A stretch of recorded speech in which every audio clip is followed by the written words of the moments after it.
શું તમે જાણો છો કે અમેરિકામાં તમારી એક નાની ભૂલ તમારા વર્ષોના સપનાને પલભરમાં રોળી શકે છે?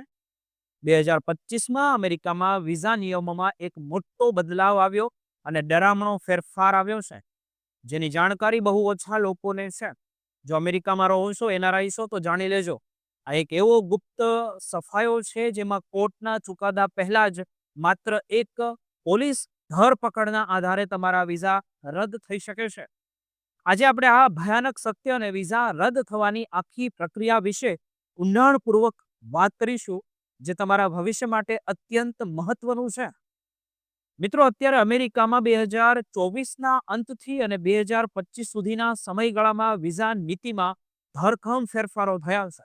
આ ફેરફારો કોઈ નવા કાયદાથી નહીં, પણ વહીવટી કડકાઈથી આવ્યા છે, જેને નિષ્ણાંતો સાયલેન્ટ પર્સ કહે છે.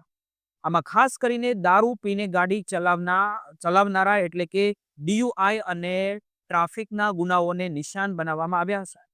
અમેરિકન સરકારે હવે ઝીરો રિસ્ક મોડેલ અપનાવ્યું છે, જેમાં ફોરેન અફેર્સ મેન્યુઅલની પ્રુડેન્શિયલ રિવોકેશન સત્તાનો ઉપયોગ કરીને કોન્સ્યુલર ઓફિસરો કોઈપણ વિદેશી નાગરિકતાના વિઝા તાત્કાલિક રદ કરી શકે છે. સૌથી ચોંકાવનારી વાત તો એ છે કે આ માટે તમારે ગુનેગાર સાબિત થવાની જરૂર નથી, પણ માત્ર તમારી ધરપકડ થાય અને ફિંગરપ્રિન્ટ લેવામાં આવે એટલે તરત જ સિસ્ટમમાં એલર્ટ થઈ જાય છે અને તમારા ઈમેલ પર વિઝા રદ થવાનો મેસેજ તમને આવી જશે. કાયદાકીય નિષ્ણાંતોનું એવું કહેવું છે કે હવે H-1B વર્કર્સ અને F-1 વિદ્યાર્થીઓ માટે ભૂલની કોઈ પણ જગ્યા નથી રહી. સિસ્ટમ હવે એ જોતી નથી કે તમે રીઢા ગુનેગાર છો કે ભૂલથી પકડાયા છો, પણ તમને જાહેર સુરક્ષા માટે જોખમ માની લેવામાં આવે છે. 2025માં આવી પ્રણાલી શંકાના આધારે ચાલી છે. પહેલા હવે એવું હતું કે જ્યારે તમે ગુનેગાર ઠરો ત્યારે કાર્યવાહી થતી, પણ હવે માત્ર શંકા જાય તો પણ વિઝા રદ કરી દેવામાં આવશે. જ્યારે તમે ટ્રાફિક સ્ટોપમાં પકડાવ અને પોલીસ તમારી બાયોમેટ્રિક વિગતો લે, ત્યારે તે ડેટા તરત જ વિઝા ઓફિસ સુધી પહોંચી જાય છે અને તમે પોલીસ કસ્ટડીમાંથી બહાર આવો તે પહેલા તો તમારા વિઝા રદ થઈ ચૂક્યા હોય છે.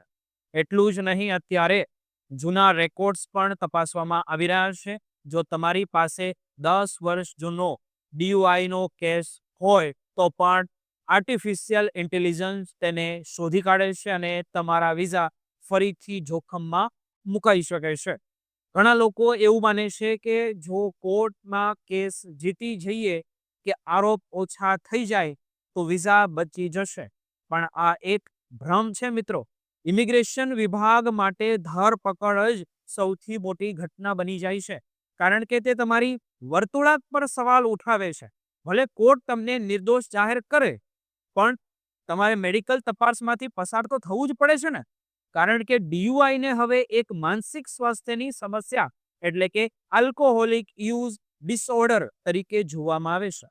ટ્રાફિકના ગુનાઓમાં પણ હવે વર્ગીકરણ કરવામાં આવ્યું છે. જો કે નાની સ્પીડિંગ ટિકિટથી વિઝા રદ નથી થતા, પણ જો તમે પોલીસ સાથે દલીલ કરો અને તમારી ધરપકડ થાય તો જોખમ વધી જાય છે. ખાસ કરીને વર્જિનિયા જેવા રાજ્યોમાં જો તમે 20 માઇલથી વધુ ઝડપે ગાડી ચલાવો તો તે ગુનો બને છે અને તેનાથી તમારી ઇમિગ્રેશન સ્થિતિ જોખમમાં પણ મુકાઈ જશે.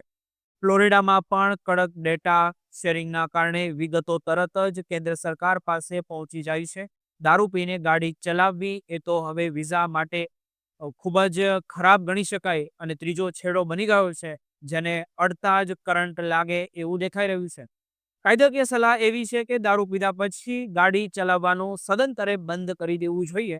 ભલે તમે કાયદેસરની મર્યાદામાં હો, પણ જો પોલીસ ઓફિસરને લાગે કે તમારી હાલત ઠીક નથી તો તે ધરપકડ કરી શકે છે અને તમારી મુસીબત શરૂ થઈ જશે અને તમને ખબર પણ નહીં પડે. જ્યારે વિઝા રદ થાય છે ત્યારે તમારી પેનલ ફિઝિશિયન એટલે કે સરકારી ડોક્ટર પાસે તપાસ કરાવવી પડે છે. આ ડોક્ટર નક્કી કરે છે કે તમને દારૂની આદત છે કે નહીં. જો ડોક્ટર એમ લખી દે કે તમને આલ્કોહોલિક યુઝ ડિસઓર્ડર છે, તો તમારે સતત 12 મહિના સુધી દારૂથી દૂર રહેવું પડે અને તેના પુરાવા આપવા પણ તમારે પડશે. તે સિવાય તમે અમેરિકા પાછા જઈ શકતા નથી.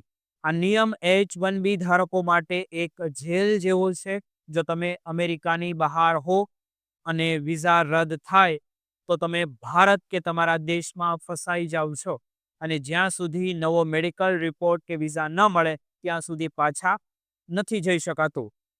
મિત્રો, વિદ્યાર્થીઓ માટે આ સ્થિતિ વધુ ખરાબ છે કારણ કે વિઝા રદ થતાં જ તેમનું સેવિંગ સ્ટેટસ પણ ખતરામાં આવી જાય છે અને તેઓ ગેરકાયદેસર ગણાઈ જાય છે.